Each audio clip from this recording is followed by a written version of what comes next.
Hi guys, it's me, Contrary Superior, and I am going to be doing my first review of a game.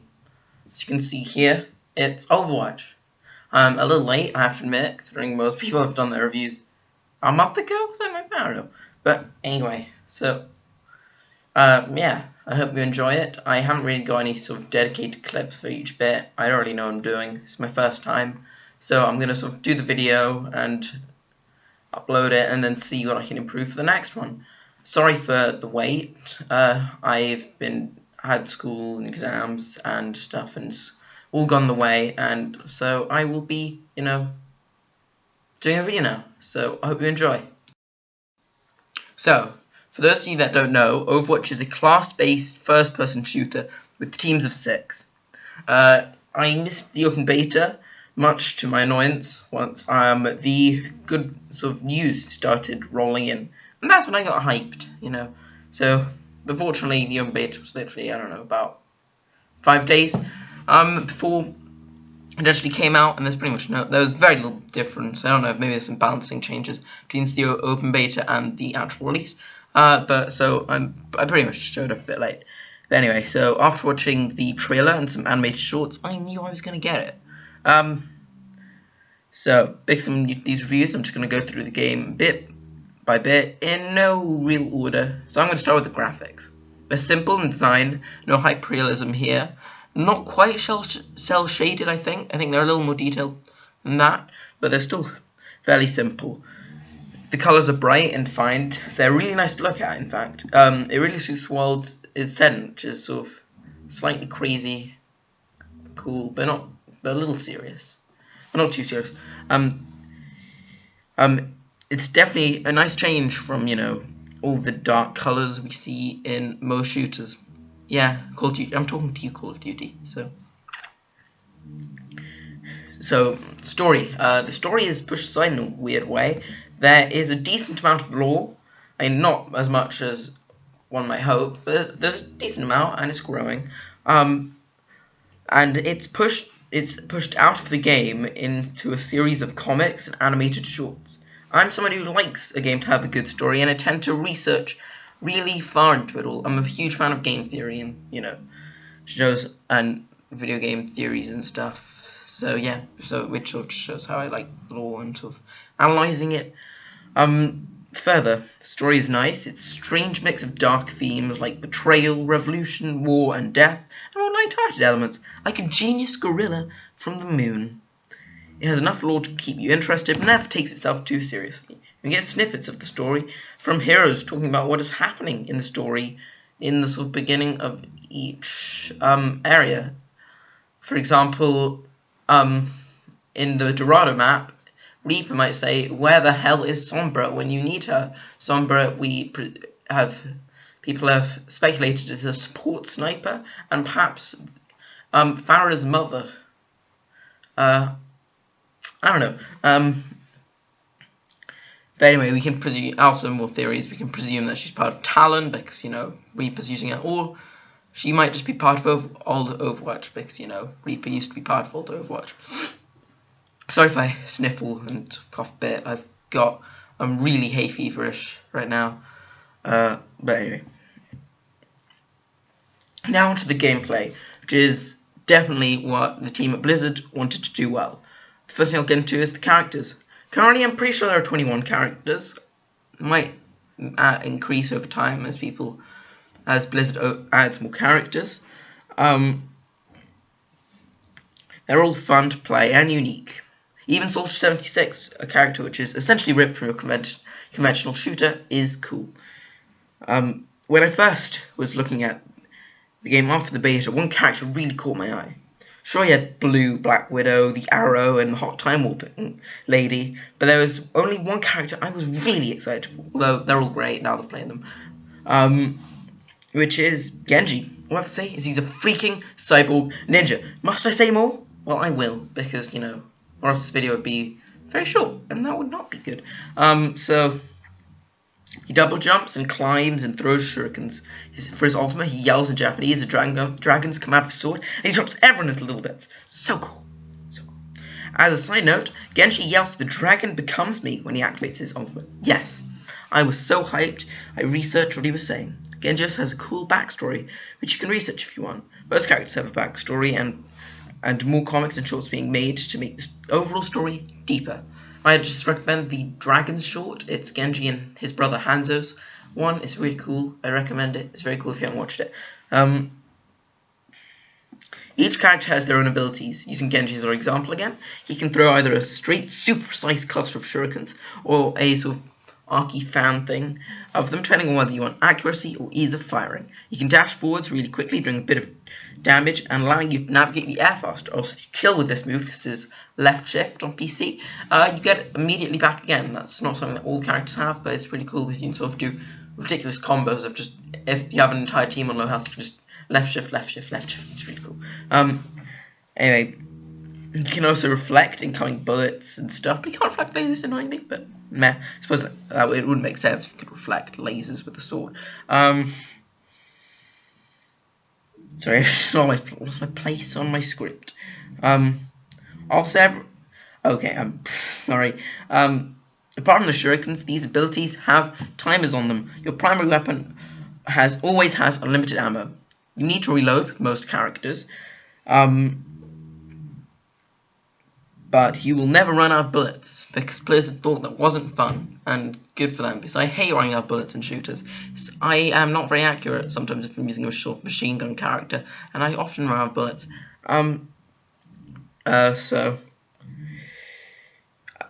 Each character has their ultimate. I went through Genji's earlier. All the characters are fun to play. There are 4 types of character: attack, defense, tank, support. No character is OP in my opinion, and the ones that are pretty powerful, I mean, I wouldn't say OP, and they were definitely manageable, have been nerfed. During the open beta, there was a lot of controversy about this character called Bastion, who you can see on the screen just killed me, I think, if the sort of you know, timing on the screen and what I'm saying is matching up properly. But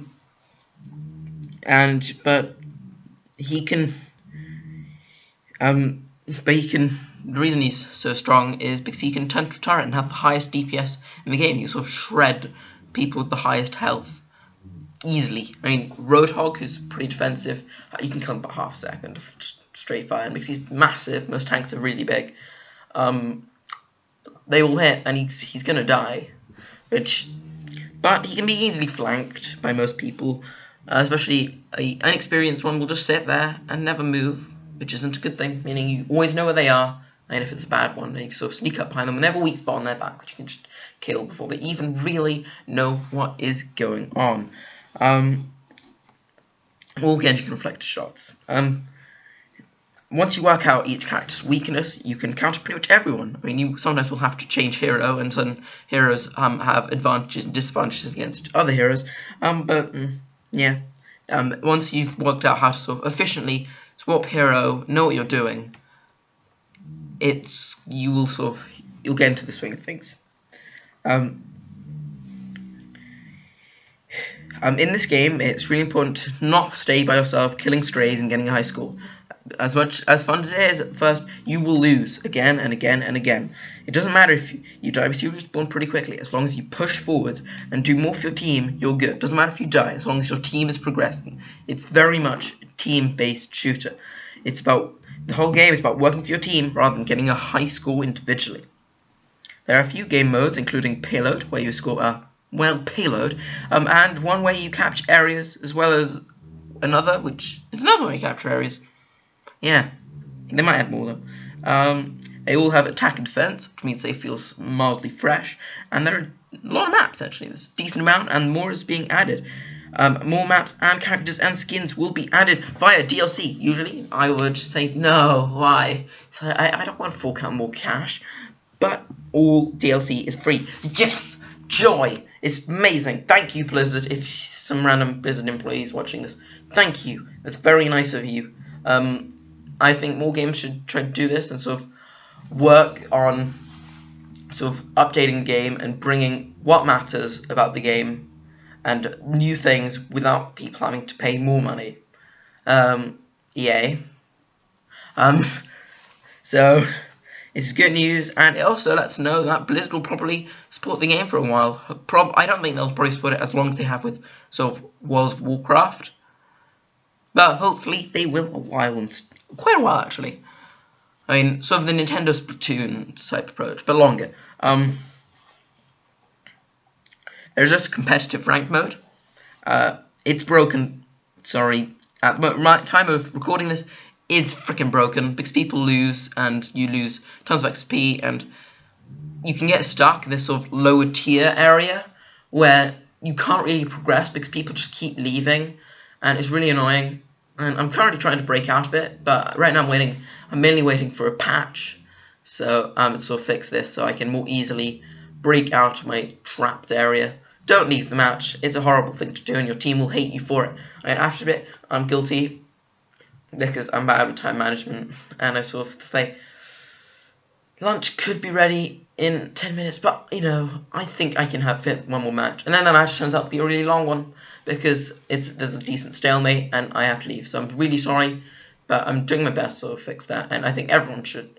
And don't rage quit. It's evil. Don't do it, please. It makes everyone else sad too. Anyway, but when that's fixed, I'm sure it will be good. It seems have a lot of promise. It seems decent enough. Nothing particularly special about it, but meh. Okay. But as I said, free DLC, updates, patching, bugs, fixing characters and stuff. It's all good. So I can trust myself when saying that issues will be fixed in the future. I trust Blizzard to do that. Anyway, now this, as I said before, this game is going to last. It'll get new characters to the map, but will really pull this game on for a long time is the idea of the competitive element. There's a lot of room for strategizing and team composition, and how you go about managing the objective and countering the enemy team. A lot of this involves communication. You have a wheel of predetermined phrases like "I need healing," and these charming little emotes, which looks pretty cool. You can also write in the chat with a keyboard. Finally, there is voice chat. One problem is that hardly anyone uses it. At least in my sort of low tier-ish area, which is mid tier, I'd say mid-low tier. I'm not great, and I've spent a fairly decent chunk of time playing the game. At this point, I'm not good at shooters. My reaction time is appalling, and yeah. But I'm improving, I think. I'm definitely getting better. And I remember at the beginning, I was really trash. Yeah. One problem is, in Europe, we said the language barrier. I live in the UK, if you can tell by my accent. I'm in Europe. Well, not really anymore, but continentally, yes. Server-wise, yes. Damn you, Brexit! So all you really hear is a few random people swearing incomprehensibly with terrible microphones, and even fewer people actually use voice chat planning. But when your team gets the right heroes and actually coordinates with voice chat or texts or whatever, the feeling is amazing. I'm sure this is also true for playing with friends. So I don't have any friends. Well, I do have friends. I know, I'm very proud. But they all play on Xbox. But I'm using my PC just because I prefer shooters. I have quite a decent amount of gaming stuff here. So I use console and PC. So I just chose PC because I prefer it for shooters. So yeah, I mean, a friend of mine who's building his own PC right now will probably get it, and he will join me. So I don't know. I might let you. If I do a stream in the future, I might do a stream with him or something. But no matter how bad your team is, if you speak and plan, you can beat almost any silent team.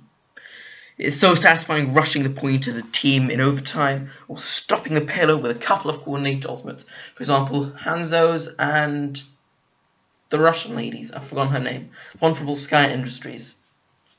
Frick. Okay, I can't remember her name. In conclusion, Overwatch is a fantastic game. With further updates, it will hopefully become even better. Sure, the ranked mode has issues, but hopefully this will be fixed. Also, there isn't quite enough content to be worth £40. So, I don't know, however many dollars are. Make sure to get the non-Origins edition to save a bit of cash, unless you really want those skins. And I think because non-Origins edition is £30, which I think is good. I think it's a good price, because with all the updating that will be happening and new content being added, I think it'll definitely be able to keep up. I mean, content-wise, it's decent. It's just sort of game modes. There's only really 3, and I mean, you sort of split it up. You kind of say it's 6 because it's attack and defense. But I don't know. I don't really think it counts. But I think £30 is a reasonable price. Don't get Origins unless you want those skins, because I don't think the skins are worth £10, honestly. But yes, if you have a PC or an Xbox or a PS4, get it. I would highly recommend it. I'm not big on shooters. I prefer sort of RPGs, tactical games like Fire Emblem, and MMOs. This is really cool, but I really like this game. I mean, there have been a few shooters I like Titanfall, because it's a little original. You can sort of jump around like giant robots. But this game is original, feels fresh, feels clean, and it feels efficient, and it's just cool. I like it. So yeah, that's the end of my video. I hope you've enjoyed it. Remember to get the game if you have enough. It's definitely worth your time. Unless you get the Origins version, in which you've wasted £10, in my opinion. They aren't that cool, the skins, I don't think. That you get an Origins edition. I mean, sure, it gives you benefits in games like Hearthstone and other Blizzard games, but because I haven't played them, they didn't really provide any benefits for me. So maybe, I don't know, maybe big Blizzard fans will like them a lot. So yeah, thank you all very much for watching. If there's anyone watching this, please leave your opinions on how to improve in the comments below. I mean, I don't mind constructive criticism. I'm sure there's going to be a lot of problems with this video. This is my first time, and I sort of really don't know what I'm doing. But I hope you've enjoyed it. Thank you. Have a great summer. I will hopefully post something else during the summer. I don't know, maybe a stream, maybe another review, even though I'm going to have to do a sort of older game, because, you know, this is the summer. It's not much really coming out I'm interested in, apart from No Man's Sky and Monster Hunter Generations, which is coming out next week. Anyway, thank you all very much for watching. Have a great day, and bye.